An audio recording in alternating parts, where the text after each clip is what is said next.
Today we're at Rock Hill Stables in Hudson, New Hampshire, and Fourhorsemen Eat are going to do barbecue.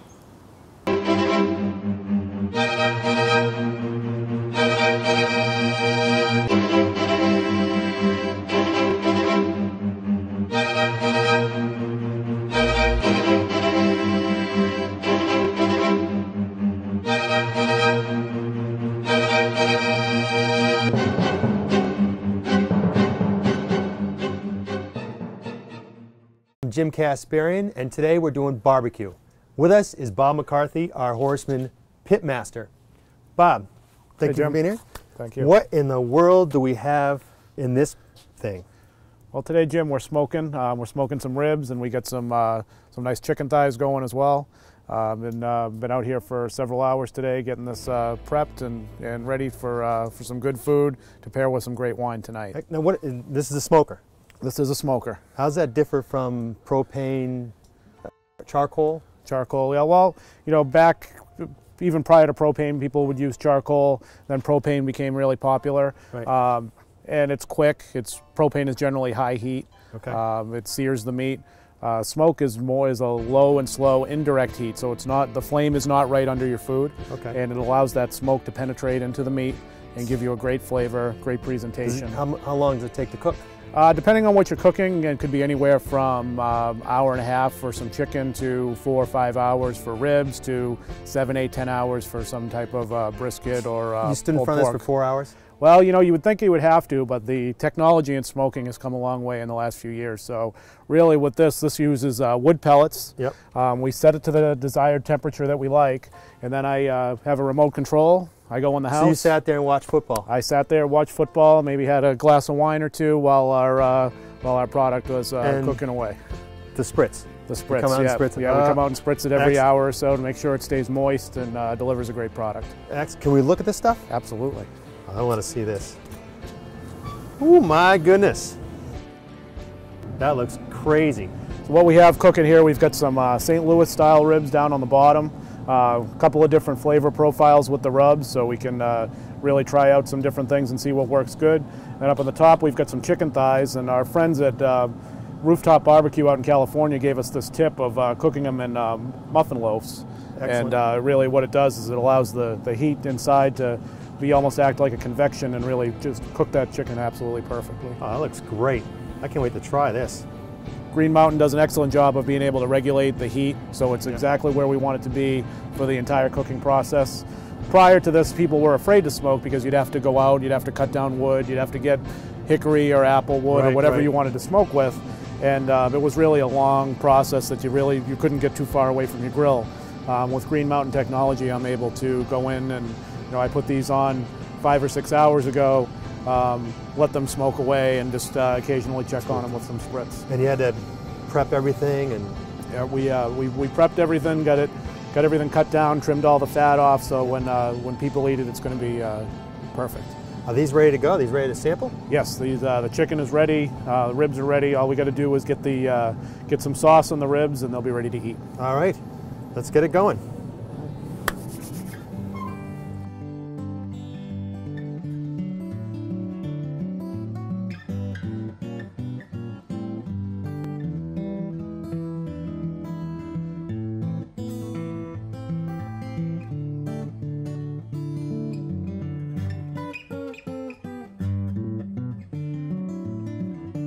So Bob has finished plating and preparing this great barbecue for us. Conventional wisdom would tell us that beer would be the best pairing for the barbecue.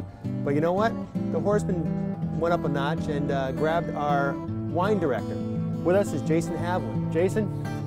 Jim. Welcome. How you doing? Good. Great to be here.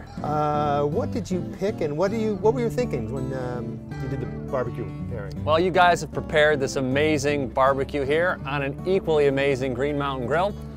And I tried to find some wines that I thought would match the robustness, the flavor profile, the really over-the-top flavors that you put into the barbecue with some wines that will complement that flavor profile. Oh, that's great.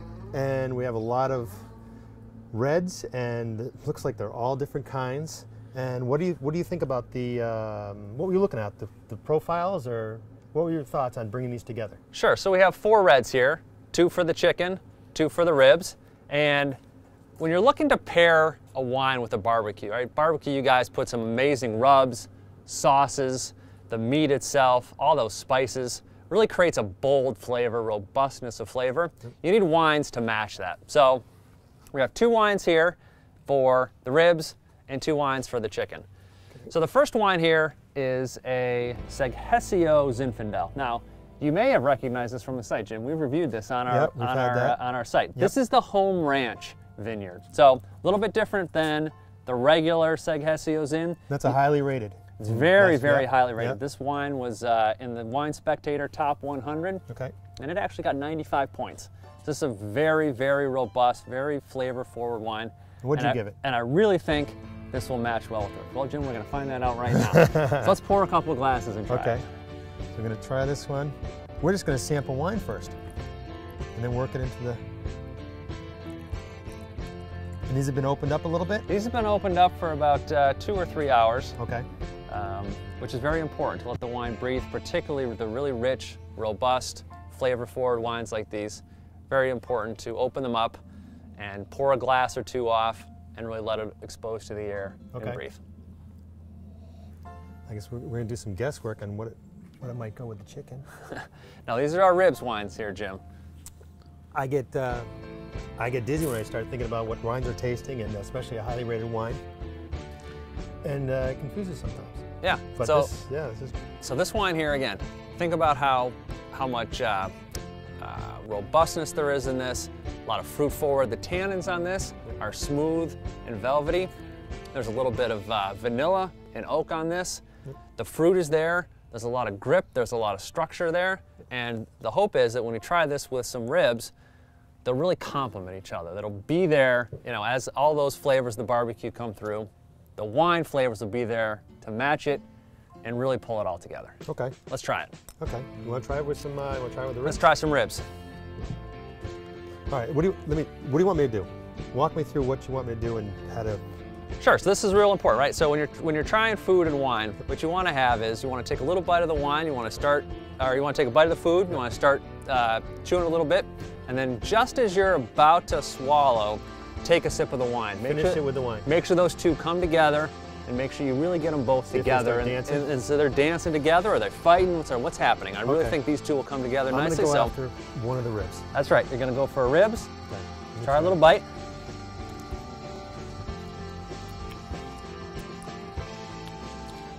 Now I'll try that with some of the wine. I might keep going for the rib. A really amazing job on the ribs, guys. Thank Bob.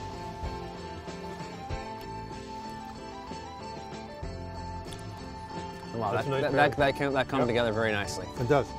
The fruit is there, the structure, but you still get all the flavor of the ribs without it overpowering or being underwhelmed. Yep. Really nice balance. What's the next one? All right, that was a great Zin and an equally great, impressive rib. Absolutely. What do you have next for us? So next we're going to go to France. We're going to go to the Haute-Medoc region in Bordeaux. Barbecue to Bordeaux. American barbecue to Bordeaux. Here we go. Now, say it isn't so. Typically you wouldn't think that a French Bordeaux, which typically end up, you know, a little bit lighter, a little less fruity, more smooth, more balanced, a little more terroir, wouldn't necessarily stand up to a rib, but I think this one will. This one is from 2005, Caron Saint-Germain. 2005 was a great year in Bordeaux. This wine has a pretty high alcohol by volume content, and I think this one's going to really stand up to the ribs. Okay. Let's try it. Let's try this one out. And what's the price point on some of these, Jason? So the price point on this one is about $25 to $30 a bottle. This is a 2005, which is a little older, so you know you might have to pay $30, $40 if you wanted to find it perhaps online at a retail store. How about the Zin? What was the Zin, probably all similar price range, probably $35 to $40. Release price? Release price and the current price for that Zin. All right. So let's try it, Jim. Let me give it a little smell. Before and after the food, why not? It's always good to. That's right. Try a little Bordeaux.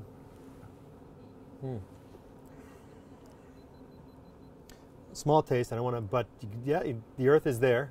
Definitely get the earth. A lot smoother than we're looking at the Zin. All right. But tell me, and I'll go. You know, walk me through the rib. I'll try the rib again. So yeah, I think with this one, the tannins are silky. There's plenty of terroir. There's a whole lot less fruit, right? It's not one of those really fruity California cabs and Merlots, or Zins even, right? This is a real nice balanced, and you get a lot of terroir. You got USA and France. Bordeaux, France. Holy mackerel. Let's give them a try and see how they go.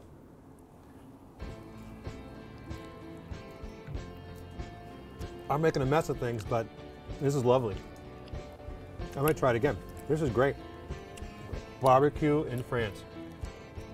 Yeah, so what I think this really brings out, whereas the Zin really brought out the sauce, this really brings out the spice. So I can really tell, like the spice rub that, you know, Bob put on these, that flavor profile really gets accentuated with this French wine. I love this combo. Is there another way to, you know, eat barbecue? No, there's no other way. This is how we have to do it. This is how we have to do it. But I'll tell you what, you were right about this. The Bordeaux surprisingly complements. I wasn't expecting it.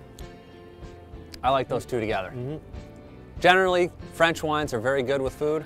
I think this is no exception. Yeah, great job with that. Okay, so we moved out of France. Now where are we going? Out of France. Now we're going back to California. Okay. Dry Creek, Sonoma, a really great wine from a really great vineyard. Okay. Fred and Jamie Peterson. This is a fantastic wine. This is the 2008 Vignobles, which is a blend. The primary grape in here is Petite Syrah. And I think this one, while it will go with the ribs, I really think this one, the way the spices and the rub and the sauce all come together, I think this would be a great wine with the chicken. So I'd like to try this one with the chicken. So go ahead and try this one and tell me what you think. Try it first, or then try it go out first? with the Yeah, chicken? let's do both. Let's try it first, and then we'll try it with some chicken. Oh.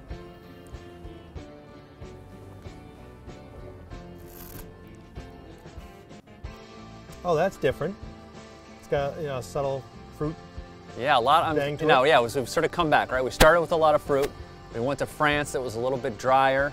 Yeah. You know, not a little more terroir, not quite as much fruit. Now we're back to California, where the fruit-forward wine, and again, a Petite Syrah, really feels like it'll stand up. You got to have enough structure and backbone to stand up to the nice, bold chicken. I think this one will get the job done. Okay. You know what? Let me try it. Pour a little more, and let's try it with the chicken. All right. See how that goes. Let's try it. And this is, and where'd you say this from? Where part of California? This is 2008, Dry Creek Valley, Sonoma. Fred and Jamie Peterson, a really great small boutique winery in Price Sonoma. point on it? Price point on this is about $30. $30? Yep. Okay. All right. Well, I'm going to go after this chicken. I'm going to try this. You're right, that does balance out. Yeah, that's a really strong wine with a really strong, spicy piece of chicken. Yep. I mean, I like the balance that this Petite Syrah brings. There is the fruit there, so we're back to the fruity side. Yeah, it isn't overwhelming. No, the tannins are there. They're still nice and silky. I can't believe you did this. The finish is long. Yep. This is real nice. How many cases do they produce of that? Yeah, so it's a very small production wine. There are only 175 cases of this made, so very small batch, very limited production, but very good. And so we'll move from that to our last wine, again to go with the chicken, which is a Secolo from Sebastiani.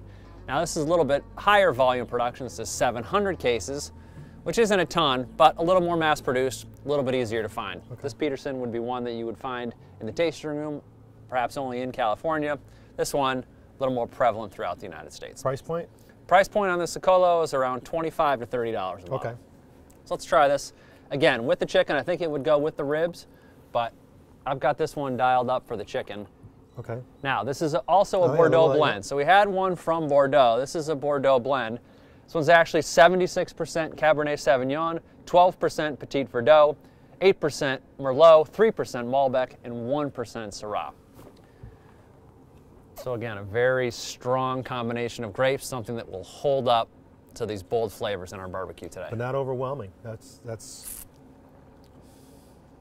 Yeah, there's some complexity there. There's some complexity there. The fruit's there. Yep. Again, I think this one will accentuate the sauces a little bit more. Again, if we compared that back to the Bordeaux from France, that was accentuating the spices a little bit more. I think this one's. Let's hit it again with the chicken. With the chicken. Let's try it again with the chicken. See how it goes. Try that.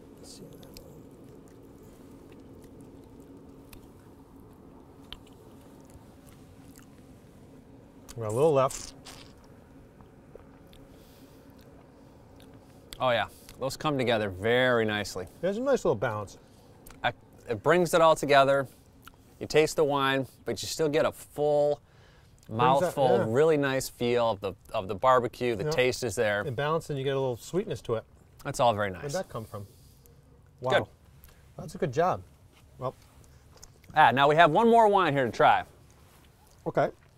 So, when you're having barbecue, as I said in the intro, you're typically looking for wines that are bolder, a little bit higher alcohol by volume, you know, the bigger grapes like Cabernet, like Zinfandel.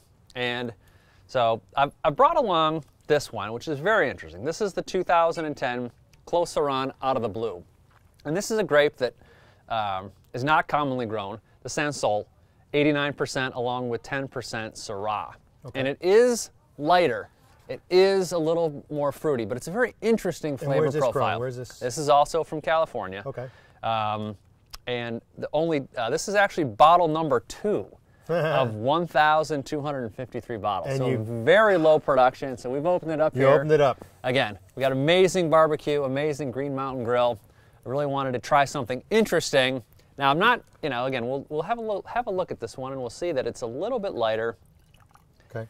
A little bit different flavor profile. I'm going right up. But I think it might go. So that's part of the fun of tasting wine is just to see, like, all right, what might you discover and surprise right back you in the glass, yep. About the wine and about the barbecue. Yeah, the wine, the nose is different, the wine is different. And what do you pull out of here when you? I get a lot of strawberry on there, maybe even a little bit of vanilla. There's a little terroir in there. There's some terroir in there as well.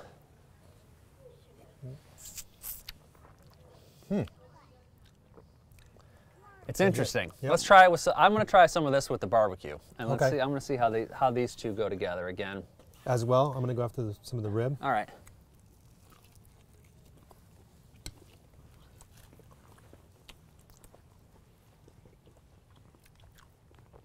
Oh.